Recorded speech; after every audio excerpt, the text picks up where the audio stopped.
আছি ভাই, এভাবে দিনটা কাটে যাও। কালকে ওই রাহেলের সাথে কথাবার্তা হয়েছে আমার অনেক। হ্যাঁ, কি বিষয়? ওই গাড়ি টাড়ি কিনতে হবে, কিনতে হবে। তা কি বলে? বলছে মেয়েটার একটু লাইনে উঠতে পারলে, একটু কোটে মোটে যাচ্ছে, আমরা গাড়ি কিনে দেবো, এবার তুমি ড্রাইভার খরচ আর তেল খরচ দিয়ে তুমি গাড়িতে চল। মেরে বলছেন? না, মেরে বলবো ও, তাহলে তোমারে 10 লাখ টাকা দিয়ে আমি যে কোনোভাবে একটা গাড়ি কিনে দিই।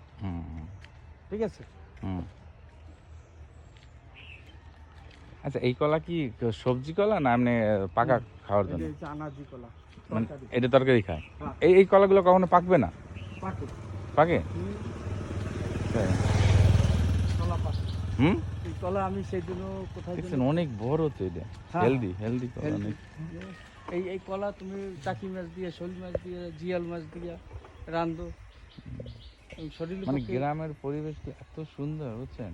তোমাদের অঞ্চলে আমার ভালো লাগে, এই কিন্তু বাড়ি ঠিক করছিলাম না, আমাদের অঞ্চল এখন তো এটা না।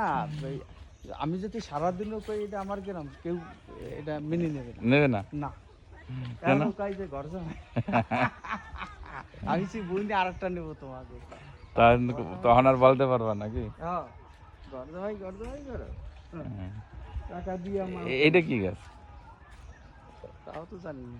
এটা মনে হয় ওই যে বাদাম হয়। না না না, নীল গাছ মনে হচ্ছে। আচ্ছা, চলেন। তুমি কত বছর বয়সে এসে গেছো জার্মান? কত বছর ছিল? আমি গেছি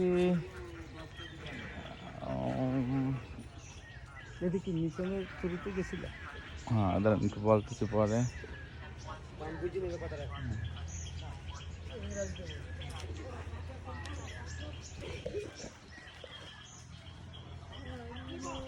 ভালো আছে?